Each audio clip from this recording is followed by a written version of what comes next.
Hey, I see you. What did I just do here? Hey, I see a few people are jumping on. Appreciate it. Oh, look at that. We got about seven now. So I'm just checking to make sure that we can see all this.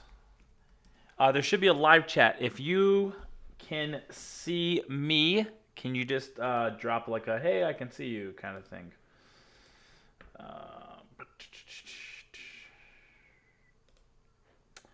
I think it should be okay. Good. All right, I can see myself there. Okay. So, all right. Okay, so thanks for joining in, everyone. This is a live webinar. This is actually a little bit new for me. I've never done a webinar here, so I've done plenty of live streams, done plenty of talking head stuff, but just never done a live webinar. So I got a presentation ready to go, and I'm happy to share it with you. So I'm gonna just wait, just perhaps another. I'm gonna get the presentation up on the screen, but I'm gonna wait just maybe another 15 or 20 seconds or so. I recognize people might just be kind of jumping on. So let's switch over here. Okay. So, and I'll have a live chat window open on the left side of me. So, if you want to, let's see here actually. Let me actually do this.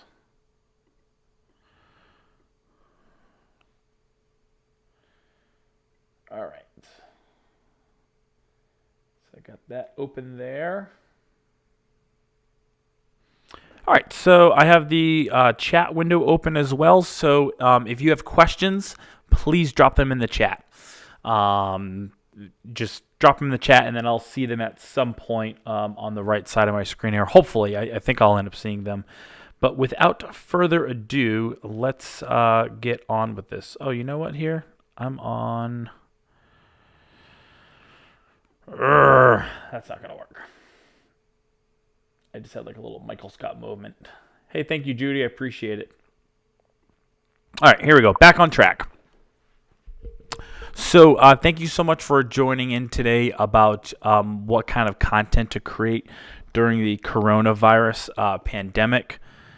This is kind of uncharted for us, and so I'm going to try and help you as best as I possibly can to try and help you figure out what kind of content you should be creating, and if you should be creating content. I mean, I think there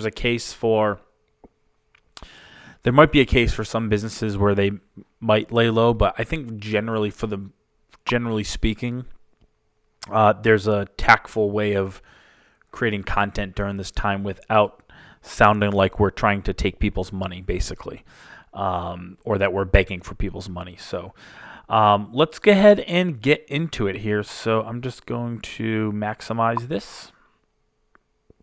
All right, great. So here's we're going to do three things here. I'm going to talk a little about my opinions. I'm going to give you a little bit of advice. We're going to go over specific content ideas that I have planned out. Some of these are kind of general, but these are just some ideas that I've kind of laid out.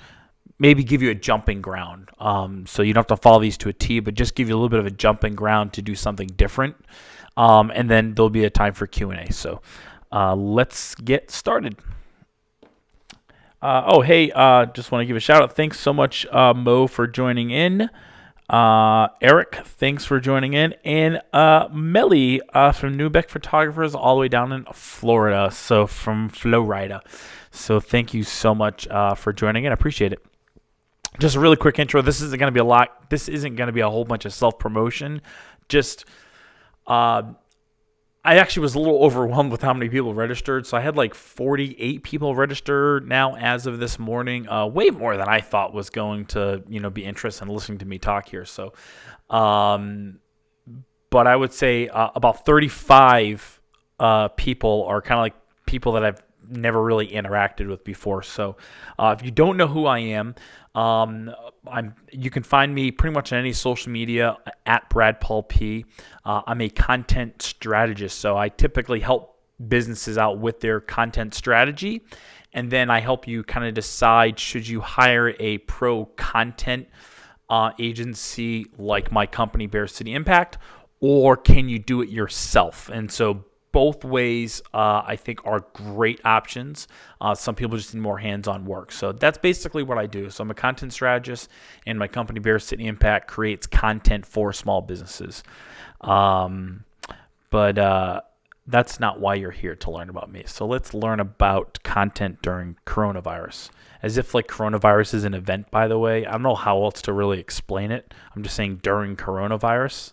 If there's a better way of explaining that, maybe give me a little hint. Okay, so here's a quick preface, by the way. I don't have all the answers to this. So this is uncharted, as I mentioned. It's really easy for us to think that there's just going to be one answer or two answers coming out of this. And how do we keep our businesses afloat? How do we keep our name out there? There is no right answer to this. This is going to be a lot of trial and error. So what you're going to see, what I'm talking about here, are going to be my educated opinions and educated insights from the content marketing world. From producing content for a while, helping other businesses create content. So these are just some of my insights and some of kind of like behind the curtain ideas, that I'm going to present to you. But these are in no way like concrete answers. Like this might not work for you. I don't want to leave you without hope, but I'm just saying this isn't the answer here. The answer is for you to go out, trial and error, and try stuff. If you learn nothing else from this, walk away and try new content. If you're already really good at creating content, or you're comfortable, because you might be comfortable but not very good, but if you're already comfortable at creating content, then just create even more content, over-create. So you're going to hear me talk about that a lot. Trying new things and over-creating. This is a time to just inundate people with stuff. You want to see what sticks. I use the term throwing spaghetti at the wall to see what sticks. This is the time to do that right now, because you kind of have nothing to lose. That's kind of why I'm preaching that. You kind of have nothing to lose by throwing out additional over content. So that's the one thing to understand here. And just be okay with not having that answer, just trying. I think generally speaking, I think most people should be shifting from sales to marketing. I'm going to lean into this quite a bit here. I'm actually the opposite pretty much all the time. I'm actually really bad at asking people on social media to buy my services. Within the last few weeks, I've been integrating that into my content plan to just indicate that I'm here to help more than just passively educating. And so I'm already like on that shifted to marketing side already, because that's just my nature. But the reason I'm mentioning this is what I see a lot of every day on social media is these cute graphics that are made, or a picture of something and it's like on sale now, or these are in stock, and I think in some cases for essential type of stores that makes perfect sense. If you are a grocery store, if you are a place that if you're a restaurant, for instance, that's still doing curbside, I think that makes perfect sense. I think you should actually go into almost full sales mode here and just over creating content around that. But if you're not, like if you're a service-based business like me and you know that people aren't going to want to interact with you a whole lot right now, or you're a store that's closed down, the store right below me from my office suite here, Carolina Creations, they just closed down a couple of days ago. They just made the decision to just close, and they sell really nice fine art and gifts there. But even then, I think for them, they should be over-creating right now. But shifting to more of a marketing side, because obviously they're closed. They can't sell anything anyways other than their website. Does that make sense? If that makes sense, just let me know, like a thumbs up or just yes, even. Just kind of keep this keep this chat going here just so I can have some interaction. When I do this live podcast, normally I have like other people I'm talking to, and they kind of give me an eye if I'm not making sense. I think if you market your business correctly, that people will remember you much more solidly now than they would have in the past if you were doing marketing correctly. So if you think about branding as a whole and marketing, about it's more about the feeling that happens when you leave the room. I think if you do this correctly, this is a huge opportunity. And by the way, I want to be respectful of saying opportunity because I don't want to use this as an opportunity. I don't want anyone to use it as an opportunity, but at the end of the day, if you're running a business and you're here, it is a little bit opportunistic. You want to keep yourself healthy, keep your family healthy, keep your employees healthy. But at the end of the day, when people are allowed and are comfortable with moving about the country again, you got to go back to business and you got to make some money. So, but I think there's a great opportunity here then to get remembered as a good marketer and a good business rather than a sleazy business that was just asking and begging for money, basically. From a tactical standpoint, if you're a content novice, what I would recommend is just trying things and consuming other people's stuff, inspired stuff. So follow accounts that you really like dig into what they're doing and just replicate it, just rinse it and then reuse it. And so it doesn't have to even be in your same industry, but just find stuff that you just enjoy and see hey, can I do something similar to that? All right, so I'm going to head to the next slide here. Hey, all right, awesome. I am making sense. Perfect. All right, thank you so much. I need that pat on the back constantly. I'm kind of like am I like a puppy, I guess? I'm kind of like a puppy? Sure. So opinions and advice. So here's a couple of slides about opinions and advice. First of all, be respectful. This is super important. I'm going to drop a video later, and I can email this video out to everyone that registered. This is it's like a 1-minute video I made for my downtown merchants here where I work in downtown New Bern, North Carolina, if you're not familiar where I'm from. So I made a video just kind of thanking the community for their continued support from the downtown merchant standpoint, and also to kind of grow as a community and support local business, that kind of thing. And I was really gung-ho for, I'm like, yeah, I can help merchants get, some more people shopping downtown, the ones that are kind of going to be out anyways. And I had asked some businesses, because I've recorded 10 different businesses recording a statement. And one business said to me, and this really hit home for me. They basically said they didn't want to participate because they know a lot of people, if they're out of work right now, they want to be respectful of them and not making them feel like they have to support other businesses and kind of extend themselves. And that made a lot of sense. And so I guess my point to the be respectful thing is understand where the other person is coming from right now. I mean, that person might have just lost their job. Even if they haven't lost their job, a lot of people are holding on to their money right now. So most people are just buying essential type stuff, but some people are still, splurging a little, and some people are still buying what I'll consider luxury type of stuff, like stuff that you just don't need, basically. I guess people are still buying toilet paper. So just be respectful of where they're coming from. And that leads into the next part here is to not appear desperate. I've already seen things where people are kind of basically the message in the post is, please support us. This is kind of a difficult time for us. The idea being not sure how we're going to survive this. Listen, I'm not judging you. If you feel that that's the way that you need to market your business, that's fine. In my humble opinion, as a consumer, because that's how I look at most of this stuff,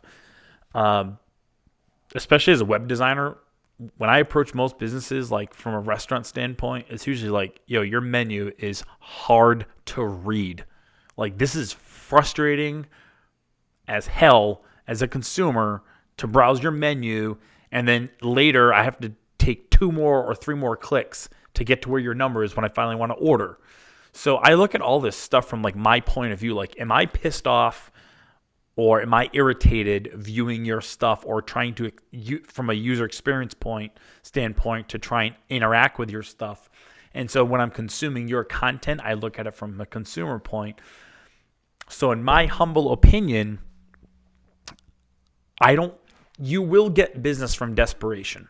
Put it this way, you will get business from desperation, but it won't be lasting business. And again, it's something that people are going to remember you for afterwards. You know, it was like this person it's like you basically set up like a mini sourced, GoFundMe for your one individual business. Listen, we're all affected. I guess that's sort of the point. We're all affected by this. It's not as if the coronavirus, let me illustrate it this way. If we didn't have this global virus pandemic, and let's just say you're one individual business, you had a storefront and someone forgot to hit their brakes and ran right through the building. And it's like, man, they're going to need a lot of money to pay for that new front wall. I get it. In that instance, you might be a little desperate, for some help and for support. In this case, literally every single person, every business on this planet is being affected one way or the other. So I just don't think it's a time to appear desperate. And lastly, be real. Some people might be thinking that being desperate is being real, but I think there's a way to be real without being desperate. And that's just basically just admitting the fact that you're also going through this. Don't be afraid to just make a little light of it while being respectful. So we're not talking about creating memes for our posts that are making fun of the toilet paper shortages, or we're making posts that are making fun of things like poking at other people's things. But maybe we're just talking about making light of things. I've seen some great posts. Some people, they're posting stuff from their house. So you're a business owner and you're kind of self-quarantining yourself at your house right now, but you normally have a brick and mortar place, and so you're creating content at home. I think that's perfect. That's being very real. It's like, listen, I'm stuck here, so are you. I think if you haven't seen the late night shows, there's stuff that they're doing on YouTube. So I know at least Jimmy Fallon show and the Trevor Noah show, they're doing this. I'm not sure if other ones. I don't watch Jimmy Kimmel or anything, but there are a few late night shows that they're actually doing the show from their home. I think it's funny, but I think it's also it's a great pivoting point for them. I mean, people still want to be entertained, I guess, is at the end of the day. And that's really what social media is about, by the way, is about being entertained and educated. It's not about you. So that's another thing to kind of take away from. If you remember nothing about this is in general. It's about them. It's not about you. So I think people have done a great job already with being real in their own environment. Again, even if you're closed. All right. So here's, hey, I got a couple. I don't know if there's a question here. So I appreciate the support. Amen, dude. Nubik Photographer says, amen, dude. It's sad to see small businesses so desperate, asking for literally tens of thousands of dollars while we're all going through it. Totally agree with you. That's a lot of money, tens of thousands. I was just thinking, just buy a $20 sandwich or something, but geez, that's bad. Okay, so here's another opinion and advice: overcreate to dominate. And so now is the time to, if you're making double the amount of posting that you're doing, I'll make it easy for you. Double the amount of posting you're doing. If you're posting 3 times a week, post every day. That'll get you 6 or 7 posts a week. If you're posting 1 story a day, post 2. If you're posting every day, post twice a day. The reason I'm mentioning this is social media consumption is just skyrocketing. I was trying to pull real data together, but I couldn't find concrete data. I could only find some basically anecdotal points. But one of the points I had found was an influencer agency that handles content for large brands. They saw in the last 2 weeks. They've seen a 76% increase on all of their sponsored, influencer posts. A 76% increase in the engagement and reach. I already knew this was going to happen. I had this discussion with someone the other day about social media consumption on the rise versus TV. And someone was talking about oh, well, people are at home watching TV. I'm like, no, they're not. The TV might be on. First of all, we've pulled the plug, so we don't have any live TV. But if you have live TV, the TV might be on. I will bet my very last bottom dollar, even if that TV's on, they're still on their phone, actively looking at their phone with the TV in the background. It's almost like when people might clean, but they have the radio on just kind of as background noise, just to kind of keep them going. The TV is very a background noise type of thing. But if you're stuck at home quarantining right now, I mean, there is only so many episodes of The Office you can watch. There's only so much Jack Ryan you can catch up on, or Game of Thrones, or whatever TV show you're going back to rewatch. At some point, you're going back to social media, and it's a lot right now. So people are just consuming content like crazy on Facebook, Instagram, watching tons of YouTube video. So I think right now, now is a time where you're kind of like, I just like to one post. I don't like to put too much stuff out. Put too much stuff out. If you think it's too much, it probably isn't. Post once a day if you're not posting once a day. Post twice a day if you already are posting once a day. I still recommend keeping stories to, I like 6 to 8 is a sweet spot personally. When I view your story and I see 15 dashes, I almost immediately close out of it.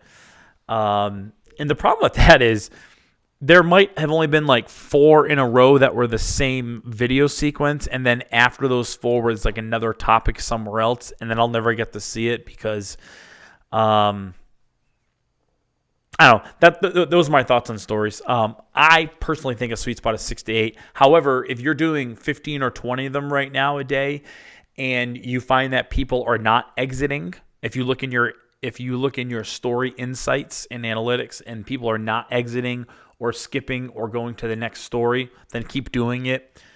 But if you're noticing they are, then now might be the time to do 6 or 8. Just saying. Okay, so that's over creating. The next part is do a digital spring cleaning. So get a fresh set of eyes on this. Go through things like your website or your Facebook content or your Instagram content. If you go to Instagram, I wish I could quickly share my phone screen in here, but I can't.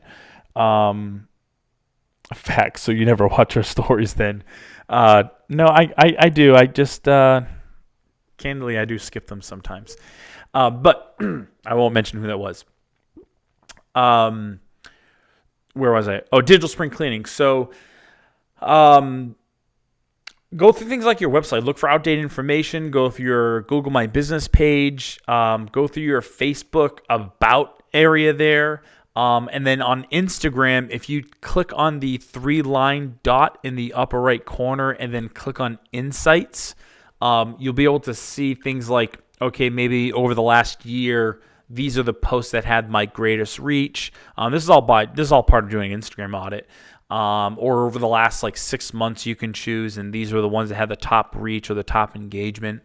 Go through all that stuff, but go through it with someone else as well. You're way too close to your business. I guarantee you right now, you can go to bearcityimpact.com and find errors. You can find broken links. You could find information that's inaccurate. I guarantee you it. I'm a web designer, and I guarantee you my website has errors. I'm also not as fanatical about those kind of things because everything has an error. But if I have someone go through it, someone else go through it, they're going to pick up these things because they have a fresh set of eyes. I update my website constantly, and so there are going to be things that I just miss because it's just a piece of paper that I just walk over every day that I forgot that it's there now. So have someone else go through it. It could be your spouse, could be an employee, could be a customer. Here's an idea that's on the fly, off the cuff. This is very popular in when we redesign websites. But you could do this with yours now. Have like a contest with your customers. Have them call up like your 5 best customers. And this applies to brick and mortar people or service-based people. Just have them go through your website and just say, hey, listen, we're going to give you a $10 gift card, or here's a free entree for when we reopen. Here's a coupon for a free entree. Go through my website and just give me an honest overview. Things that you hate, things that you love. Because if you're closed right now and you can get that real world, real person feedback, that is worth way more than that $10 coupon you're going to give someone. I know I have a lot of escape rooms on here right now. I appreciate that. Depending on the cost of your escape room, it might make sense to, give someone a free pass for one game to go through your website again. Hey, is the booking easy? Is it difficult to find information about the games, about the policies, those kind of important things that people are going to look for? But go through that stuff now, especially if you're closed, because you have the time. If you've ever said, like, I wish I had more time to do this, my God, this is the time for that. Like, when this is all done, if you haven't, like, basically cleaned your room up, I don't even feel bad for you. This is the time to do it. By the way, if you don't know me, I can be pretty raw at times. I don't sugarcoat. I live in the South now, but I definitely don't sugarcoat things. So, hey, content. So we're gonna get to content ideas now, and so I'm gonna rapid fire through some content ideas, and then we're gonna go into Q&A. So live video, I would start here. I would start getting super comfortable with live video. By the way, if you are a camera shy person, I get this constantly. I'm not a super camera happy person. I do it. The reason I'm on camera, the reason I do this kind of talking head stuff or live stuff, even if it's not the most comfortable thing for me to do, it's more like I just accept the fact that I am how I look and I just don't care. The reason I do it is because hardly anybody else in my industry in the area does it. Like, there's like 1,000,001 other content marketers making content marketing videos and talking head stuff. I get that. But most of my business is local, which is actually kind of strange, by the way. I'll just let me make a really small point to that. Even though my business has the capacity to be very virtual and scale to a very virtual content marketing business, I just choose not to.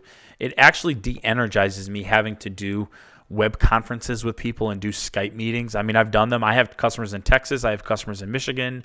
I have several customers up north. But it de-energizes me. Like, I get super energized and I get a lot of ideas that come out when I meet someone face to face. So it's not as scalable because there's only so many people in this area that I can, basically attract and then, have them hire me. But for me, that's what energizes me. So that's the reason I do a lot of this video stuff here, is because in my area locally, for people to meet with me here, there's just not a lot of people doing it, if any. And so for me, that's a differentiating point. But with that said, for you, if you're a very camera shy person, like you are sweating bullets thinking about, holding your phone up and doing a live video or something, then don't. Instead, do this. Take your phone and make sure it's pointed away at something else and do a live video there. I actually just helped out the Craven Arts Council. So in New Bern, there's a Bank of the Arts. It's actually an old bank. It's actually got the vault still there. But it's the Craven Arts Council. They have a beautiful gallery in there of artwork. They're closed up right now. They're by appointment only to do personal tours, but they just had an exhibit go through there of an art show with all this art for sale that's not being purchased because it's closed up. And if you're an artist and that's where you make your living off of, your art isn't being sold.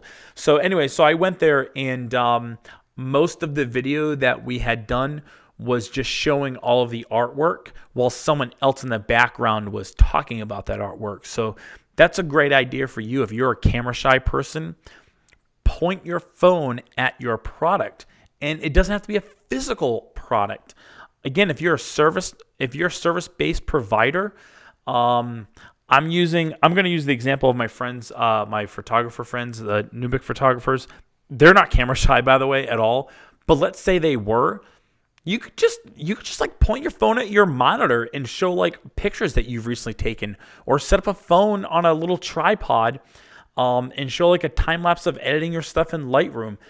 There's like a bunch of stuff that you can do without having to be on the camera, but you can be talking over it. And this is all live video that I'm talking about here. I know I said time lapse, but that was like another thing.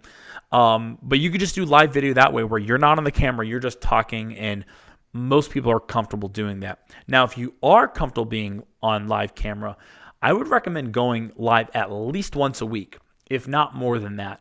Like this is live, but I have a camera set up here on a tripod, going through a sound mixer and going through a broadcast studio on my computer. None of that is required.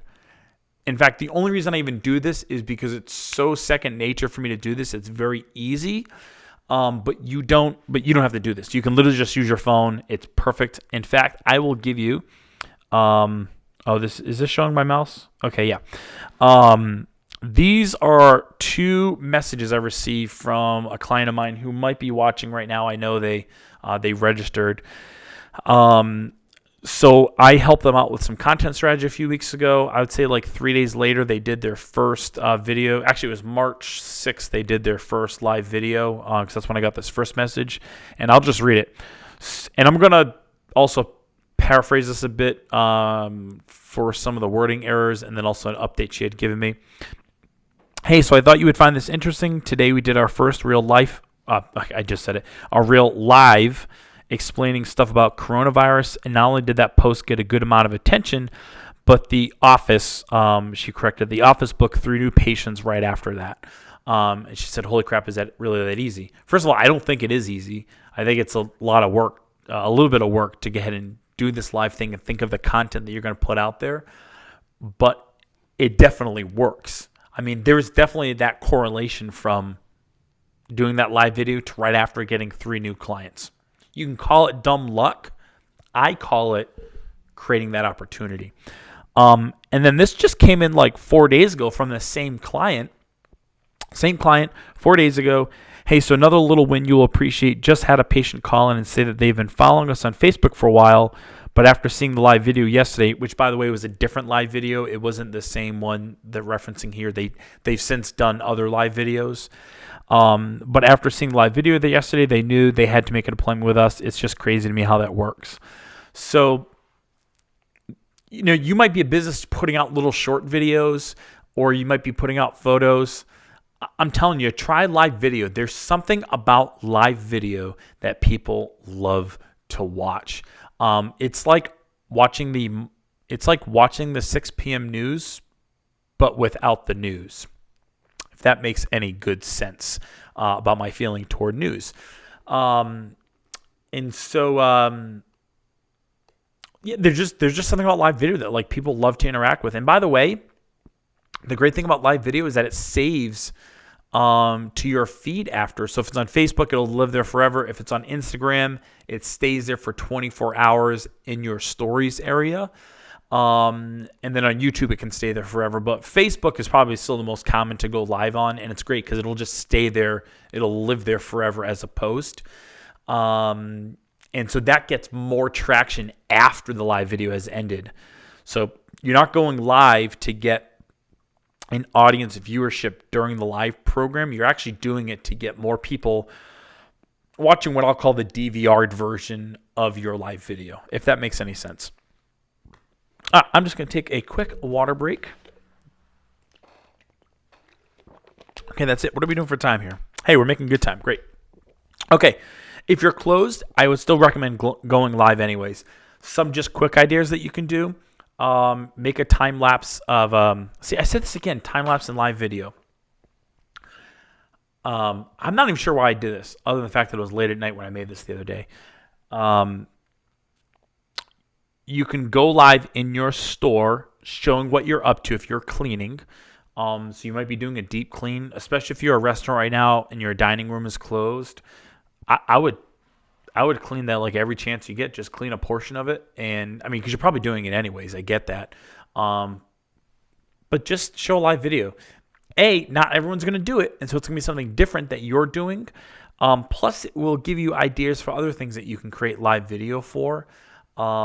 Maybe you talk about a new dish. Maybe you make up some new dishes that aren't on your menu that you're just trying out. Like, we're just going to try this funky spice out, see if it works. Like, what do you think? Or here's another idea off the fly. If you're a restaurant, get your audience watching live video to kind of come up with like their own dish. Call it like a community dish. Everybody can kind of vote on a new something that you're going to put on your menu, and it's released once the dining room is open back up. Or maybe it's a special to-go meal. I don't know. But these are just things that you can do. These are just like weird content ideas. And that's kind of the point of this third piece here, is to not assume what will work. Could you get so comfortable with picture, post, picture, post, picture, post, picture of a plate, post, picture of an open sign, post it. You get so comfortable with all this content that ends up being boring. Do weird things. Like, come up with weird things. And if you're not sure like what a weird thing is, either A, look at the content that I produce, or B, like I just produced a video of me lip syncing to Tina Turner, and I can tell you, I did it because it was fun to do. It just, I don't know, the song came on on Spotify, and I was like, I haven't heard the song in a long time. And so I made a multi-camera sequence of me lip syncing to it. It was like a music video, basically. I kid you not, when I looked at the insights for that, I posted that on last Friday. By Monday, 3 days later, it has become the highest reaching video on my Instagram in the last 12 months accumulated. So all the videos I've put out in 12 months, this one video has well outreached any other video in just 3 days. I mean, I thought it would get a laugh or two. I didn't realize that it would far outreach that. Now, I'm certainly not going to keep creating that type of content, like consistently putting that there like every week. I might do another one like in a month or something, because it'll get old, right? If I constantly do it, it'll get old. But just do weird things, Just find something weird to do. People like weird right now, especially on social media.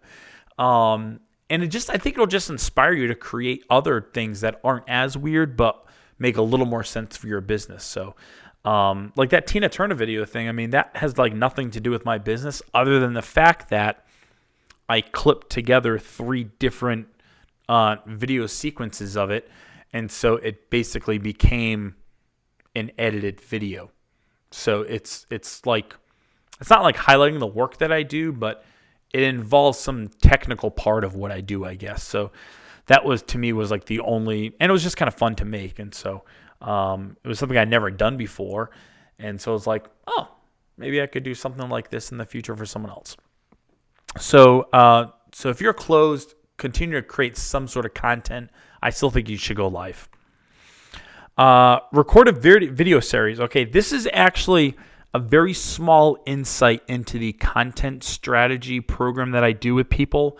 So I have a content strategy program where I meet with you. This isn't a sales pitch, and I'm trying as much as I can to not make this into a sales pitch, but just for reference here. I have a content strategy program where I meet with you for about an hour. Beforehand, I do a lot of pre-research work on your competitors and your Inspired accounts, and then I give you a whole bunch of ideas that are specific to your business.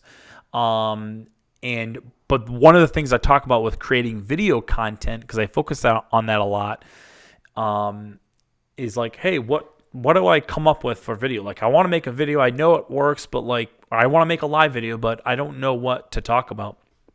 Here's a really easy way of doing this. And again, this will work regardless of what kind of business you're in. Take your main topic, the main thing that you sell, like the thing that you're in business for, then break that down into like at least 3 categories. You can do 4 or 5 if that makes sense. And then break those down into subcategories. So let me give you an example. My business is content marketing or content production. Subcategories are web design, photography, videography, podcasting. Those are the 4 main services that I provide under the umbrella of content production. So under each of those, I can break those down into a whole bunch of little, those topics under those categories, those are going to be my video. So let's maybe flip this to you. So I'm going to show this to like a brick and mortar type of business. I think it's a little bit easier to think about video production for service-based businesses because you can talk about what you do. You can kind of show what you're doing behind the scenes. But if you're like a brick and mortar and you sell something, or maybe you're a restaurant, so let's say you're the art store downstairs, and you're closed right now, or you're open. You're going to take your main thing that you sell. So we're going to, it's art, right? So it's mostly an art gallery, but she sells all these other kind of like artistic gifts. So I'm going to call it art. And then under that, we're going to call the subcategories of the categories, we're going to call them, like original artwork, like, paintings and oil paintings and sculptures. So we're going to call it artwork. We're going to call it gifts. I'm just going to keep it there because I can't wrap my head around it right now too much, but arts and then gifts, we're going to call it. And so under the gifts portion, we can then break it down into some subcategories of gifts or art. So right now she has these like mobiles, like these like huge mobiles that are for outdoors. Like some of these stand like 6 or 8 feet tall. They're kind of crazy. So you could record a series on each one of those. And so what you're going to do is you're going to just make a video with that one outside mobile. It's like mobile. I don't know. It's not mobile. Like a mobile. It's like it goes back and forth like a kid's mobile. And just talk about it. Talk about the artist. You'll talk about the artist. Talk about the materials that it's made out of. Talk about maybe if you know what inspired them to create it, and that's one. And that can just be 1 minute. Like it doesn't have to be super long, just 1 minute. And then the next day, you have another one that you've created that is talking about another mobile. Like it's a different design. And so whether you're selling products or you're selling services, I think you can break it down into your main topic, categories, and then the subcategories are the individual video topics that you're going to create about. And if you can do this right, you can batch them out. You could just create like 3 or 4 of these like really short 1 minute, maybe 2 minute videos. And then you can just go schedule them out to Facebook and Instagram and kind of anywhere else you want.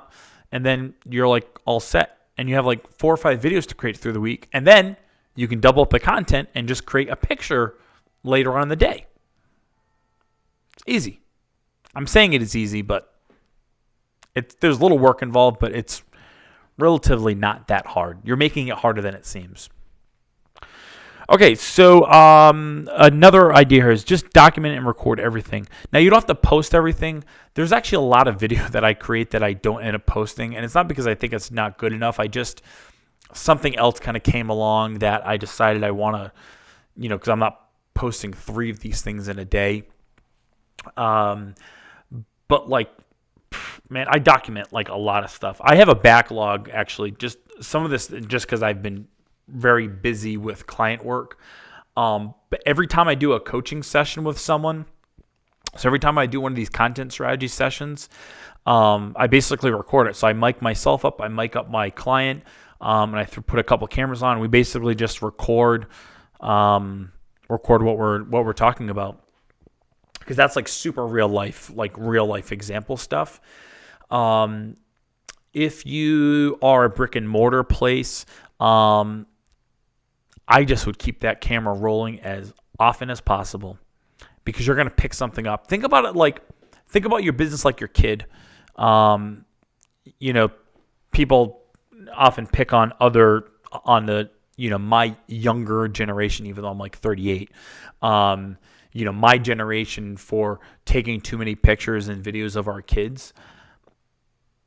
I like that I live in a generation where I can record my kids. He's 3 now. He'll be 4 in a couple of months, actually, where I can record and document his life. I never show any of it, by the way. You've probably never, I think I posted a picture of him the other day. Very rarely do I post anything of him. I want him to be able to make his own choice when he's older, if he wants to have his life exposed on social media the way I expose my life on social media. So it'll just be his choice. It's the same reason why you never see my spouse on there. It's my choice of what I do. But with that said, I mean, God, I just have videos upon videos of him, stuff that I save as a favorite in my camera roll. We were just looking at the other day, actually, stuff from when he was born. I mean, we were just kind of reminiscing about the day he was born. So I love the fact that we're able to do that. What I'm saying is I'm flipping this to your business. Treat your business as your child, even if your business child is already years old. Document everything that's happening about that. At some point, you're going to get like a really juicy video that came out of that, and you're like, man, I'm so glad I recorded that. Like, my customers are going to love to see this, whatever this is. And then you just delete the other 30 clips. That's all you got to do. Like, I delete a ton of video clips. I'll be playing outside with my kid. I'll take probably 12 clips of him playing, and then I'll play with him for a while after, and then I delete 11 of them, and I post one of those on my personal Instagram. That's how I do it. I just document everything. Actually, speaking of this, it was funny.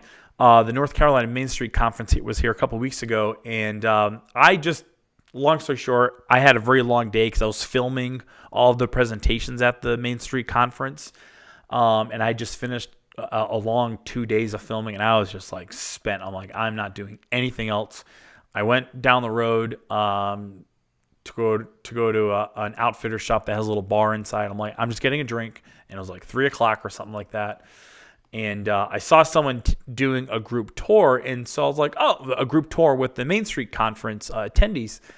And so I just took a picture. I was like, this is just kind of like an in the moment, be there at the right time, right place kind of thing.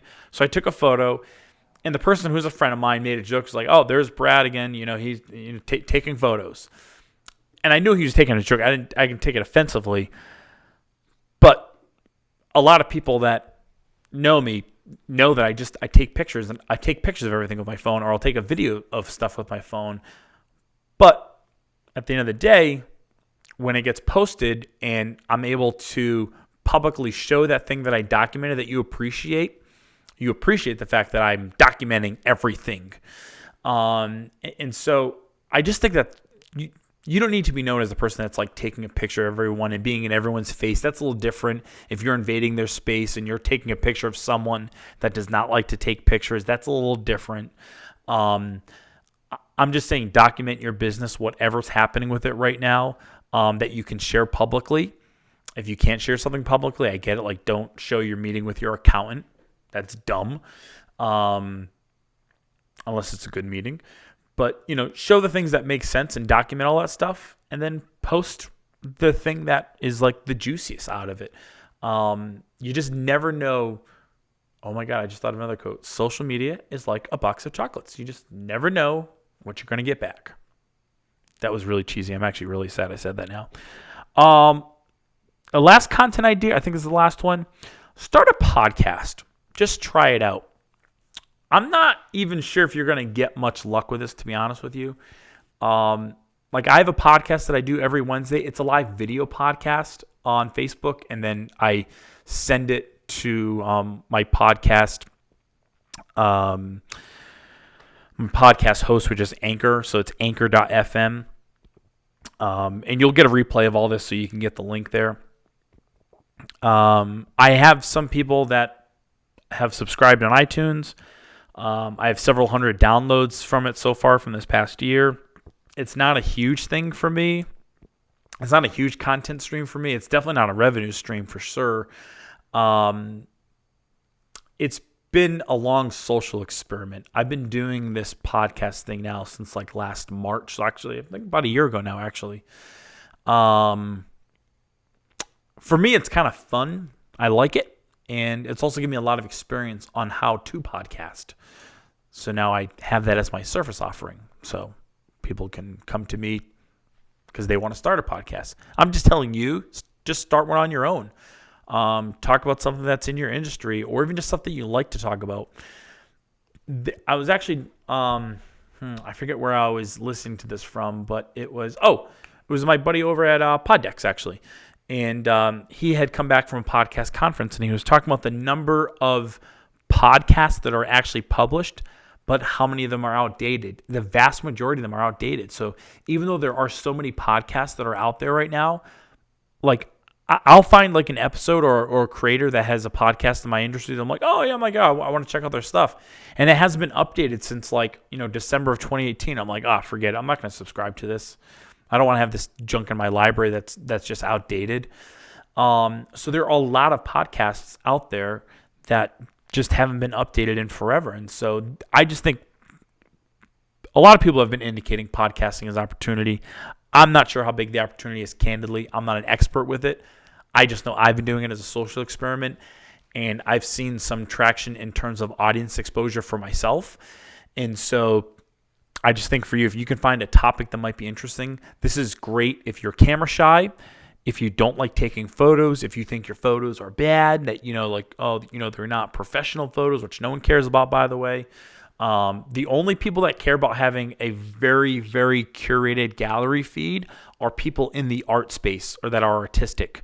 But like, if you're a restaurant, customers don't care whether you have the finest photos there. I mean, they look better. Yes. I'm just saying if you're not capable of taking perfectly lit pictures, it's okay. You don't have to. But podcasting is great because it's just a matter of you creating a good enough topic and the content around it, and you just use your phone.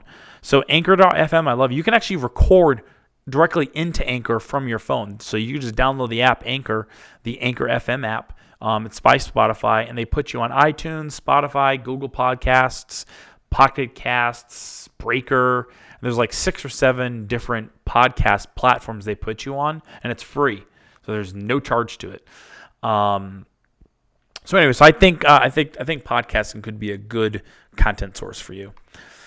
Entertain and entertain. So this is kind of I alluded to this earlier. Find accounts that are just inspire you, and just kind of try and rinse and reuse it. So I'll give you an example.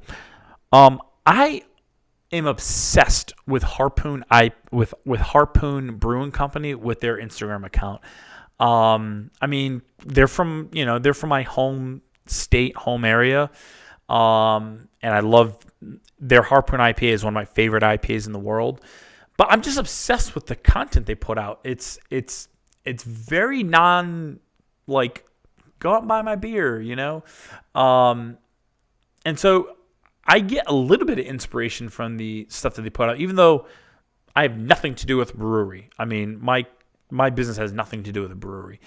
But you can find another account that you just like, I really love the stuff they put out, and then just try and figure out how you can just rinse it and reuse it for yourself. So you're not obviously duplicating it, but you're just taking the framework of it, I guess, is probably the best way I'm trying to explain that. Okay, use stories more. So if you don't know what stories is, when I'm saying use Instagram stories, if you don't know what stories is, I'm just going to ask you to Google it. There's more than enough information on Google, whether it's from bearcityimpact.com/blog or any other referral source on Google. If you type in how to use Instagram stories, there's way more than enough. If you've never used it, just start using it today. Figure out how to create a story and use it today. That's if you're a novice. and then consume. So tap on the stories at the very top, the little bubbles that are on the top there, and just see what other people are doing and going, oh, that's kind of cool. Like, how do I do that? Figure it out. If you're already using stories, experiment.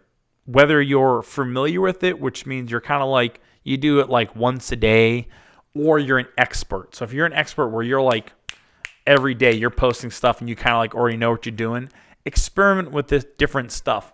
If you've never used the, I call it the trivia sticker, but it's actually I think it's called the trivia sticker. It's the one where it almost looks like a poll, but you can put in you can put up to 4 answers. Use trivia. I've done the trivia a few times. I love it. It gets a great response from people kind of choosing. It's like let's say you had 4 answers, only one of them is right, and they have to kind of pick the right one. I've done like local Nuber and stuff. It's like, oh, like what year was Pepsi invented? And so they're all kind of similar, and I'll just pick the right one. So just use stuff on Instagram stories that you haven't used before. Throw spaghetti at the wall, experiment. That's the throwing spaghetti at the wall, and just see what sticks. Just see what's going to work. And again, it doesn't have to be like, oh, I'm going to use a trivia sticker every single day now.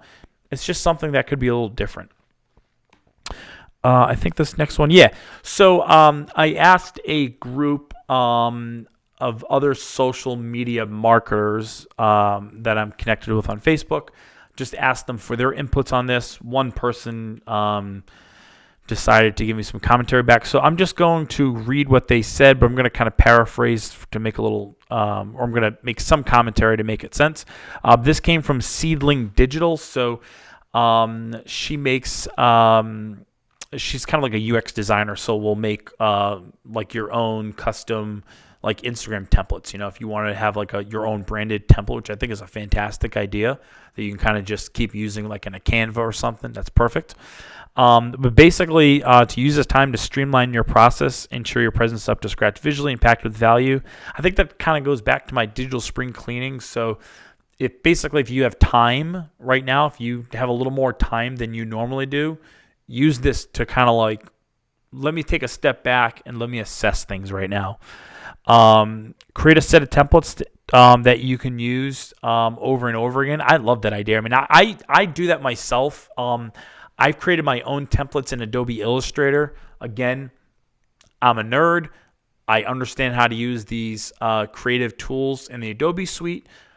Small plug, by the way. There's a video in my YouTube channel. It's the 3 apps that I use every day. I have 2 of them out so far. I've been putting them out weekly. One of them is the Adobe suite, but I offer alternatives. So if you don't want to jump into Illustrator, fine. There's Adobe Spark Post. Adobe Spark Post will cost you $10 a month, by the way. Well, it's free, but for $10 a month, you can create your brand folder.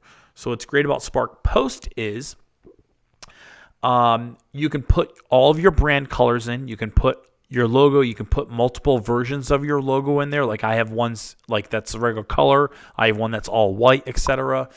But you can keep all that as your brand assets, and then you can have all your templates there. So you can just plug and play crap like crazy from your phone, by the way. Once you set up the brand assets, they're all available on your phone through the Adobe Spark Post app. And it's really easy now for you to create on-branded posts for your business. So again, it's free, but if you want to have that brand assets folder, it's $10 a month. I think it's well worth it. Or you pay like $100 for the year. So that's about that. Creating and purchasing templates. Brainstorm categories of posts that you can refer back to in batching content. I love that she dropped that in there. That's literally what I was talking about when I'm talking about that main topic category subcategory. I have a list. If I showed you my ClickUp app right now, which is the app that I use for project management, I have a folder in there of just ideas that I have. Like I'll literally be walking down the street and I'm like an idea will pop in my head for a piece of content to create, like a topic. I just go to my ClickUp app. I go under that particular category. So I have them, it's like a Trello board. I have them listed by categories and I just drop it in that category there. That way it's like ready to go on a rainy day when I'm like, I need to think of stuff to create. So I never have to think of stuff, put it that way. I already know what I'm going to be creating. And it's not necessarily a video, by the way. Sometimes it's just a post. If you see a lot of what I put on Instagram right now, it's a picture that I did as a branding photo session with Courtney Freeze Photography. And I just kind of use that as a jumping point for that topic that I'm talking about. But most of the images are whimsical to the nature of the topic. So I super hate corporate branding shoots where it's like that gradient or that solid colored background. God, I couldn't be less interested in ripping those photos up or more interested in that. So anyways, just kind of create a list somewhere. It could be pen and paper for you. That's fine. It could be through some sort of like, I used to use the reminders app on my iPhone. I had like a little folder or like a little sub task for each of the categories. And I just used to just drop stuff in there. Whatever way works for you. Like you don't have to wait for the perfect system to come out. Just use whatever's available to you that works. I mean, I actually use a combination of both paper and digital stuff. So I have 2 notebooks actually. So I have, you're only going to be able to see it in this little bubble, but I have this one here, which is kind of like my everyday sketch notebook for stuff. And then I have this as my calendar here. So I basically put the topic for that day there of how I'm going to plan my content for the week. And then I just schedule it online. That's it. Okay, questions and answers. So I'm going to put the floor to you now. I'm going to... let's see here. Boom, there I am. Okay, so let's see what kind of questions have come in here, if any. So if there's not, then okay. Melissa says she loves OneNote, which doesn't surprise me because I know she's not an Apple person. I don't understand why you choose to be the way you are, but that's okay. So let's see here. So I just want to see if there's any questions in here. It's kind of weird that I'm like looking this way here. You know what? Let me do this. I'm going to open this up on my laptop now, the live stream, and hopefully... Okay, great. I can see the previous comments. Okay. So... Hey, yes, there's nothing wrong with utilizing organic opportunity. People know if you're being sleazy. I 100% agree. I think if you're sleazy, it comes across no matter... You could be the greatest salesperson, the greatest actor, but if you're sleazy, asking for money the wrong way, it's going to come across sleazy no matter what. So yeah, I'm very cautious of using the words an opportunity and stuff like that because I know that people are struggling. And I'm very cautious of just not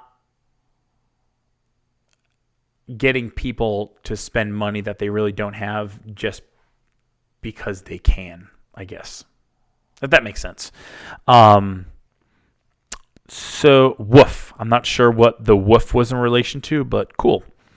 Eric Taylor, Beartown Escape Room. We certainly appreciate the support in downtown New Bern. For most of us, it has only been recent that we have overcome the setbacks from Florence.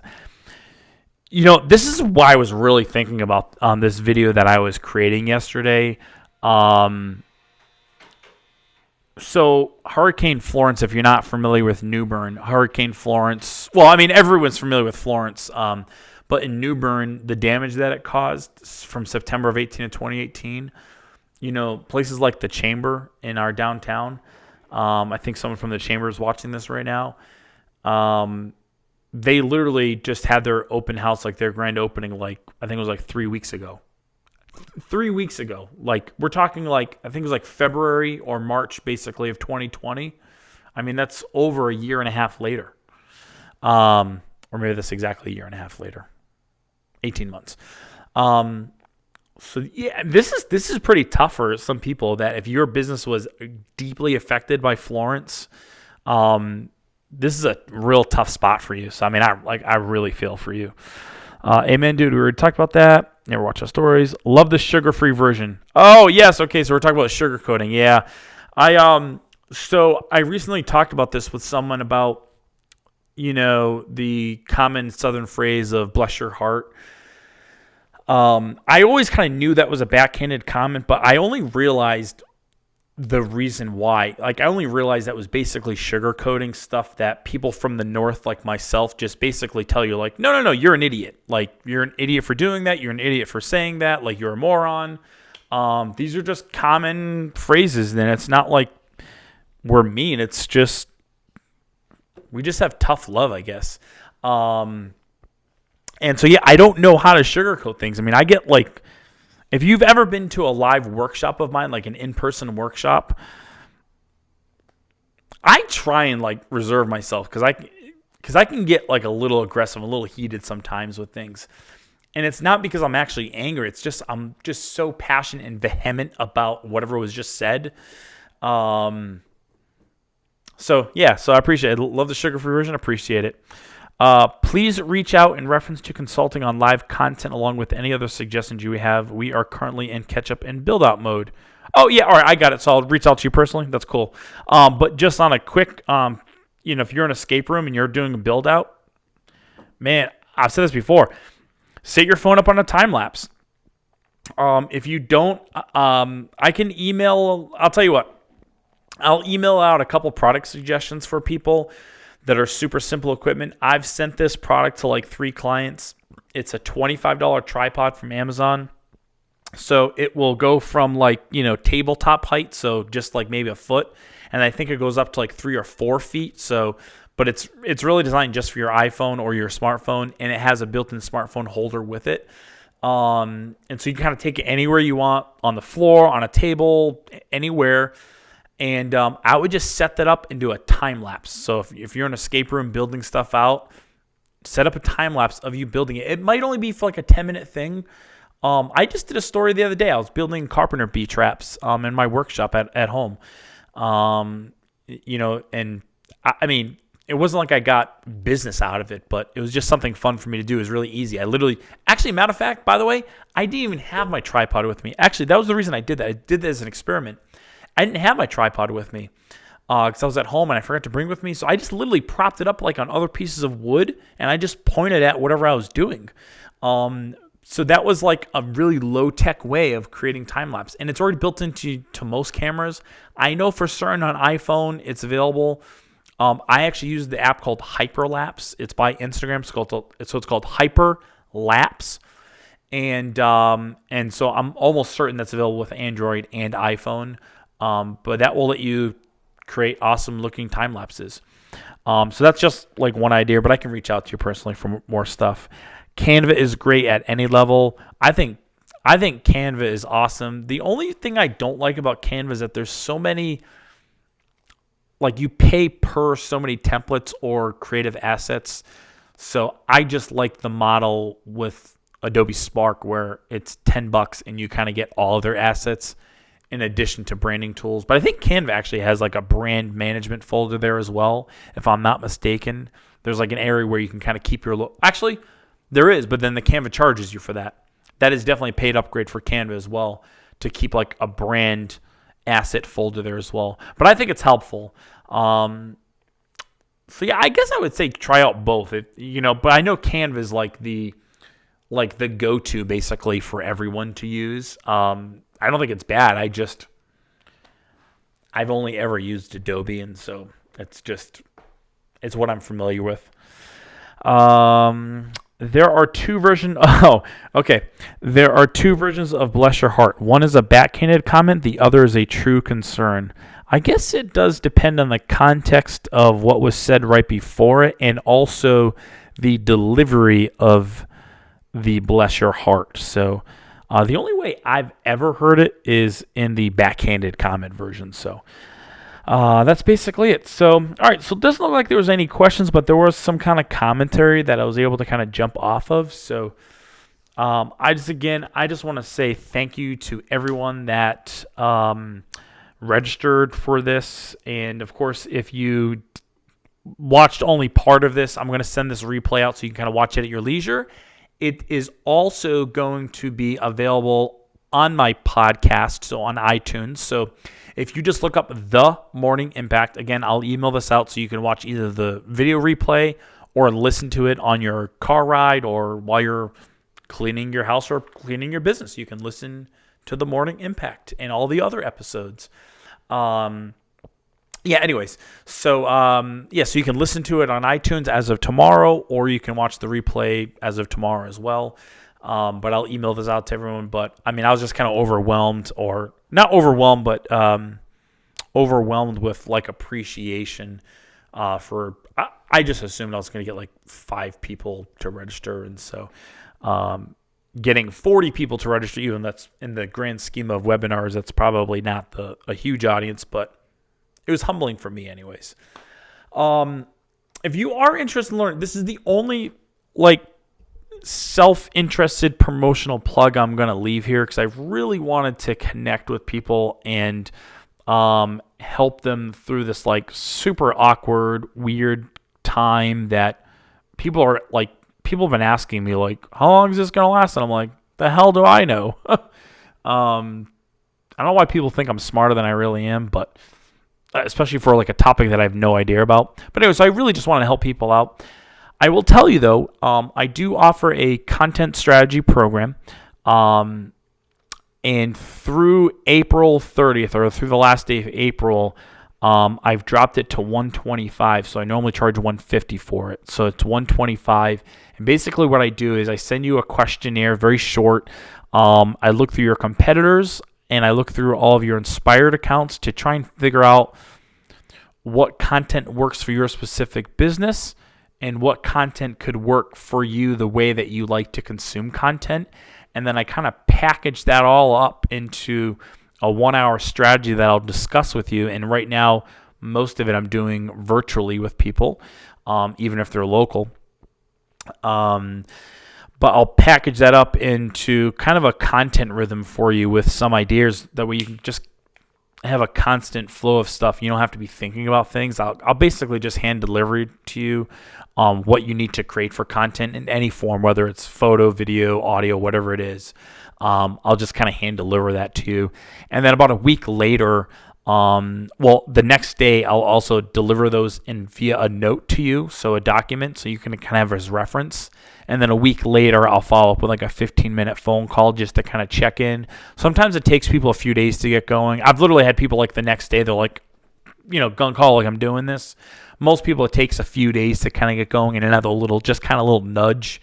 If you've invested any amount of money into it, I want to make sure that you're actually taking action and improving your business. So if you're interested in that, like I said, it's normally $150. I'm offering it for $125 just through the end of April, just to kind of help people out a little bit. There's obviously quite a bit of time involved, on my part and your part. So, you can contact me or not contact me. It doesn't matter to me whether you do or not. I'm just typically, after I do any sort of a workshop, again, I've never done a webinar, but this is similar to a workshop. I generally just have people come up to be like, how can I learn more? Or how can you help me? And so I just want to make a clear path of how that happens. So that's it. I don't want to drag this out any longer. I'm sure you've got some sort of stuff to do, even if it's just staying at home and just trying to keep occupied. But hopefully this kept you a little occupied for a little bit. So thank you again. Feel free to reach out to me on Instagram, Facebook, or YouTube at Brad Paul P. If you want to follow the tips like this that I provide. If you're watching on YouTube right now and you haven't hit the subscribe button, hit the subscribe button at this point, literally right now. And if you want to see my portfolio type of stuff, I put that out on @BearCityImpact. And so that's where I pretty much reserve most things, where either personal projects or client projects that I show off. So that's where you can find that. But otherwise, I'm out. Thanks for tuning in. Finish him.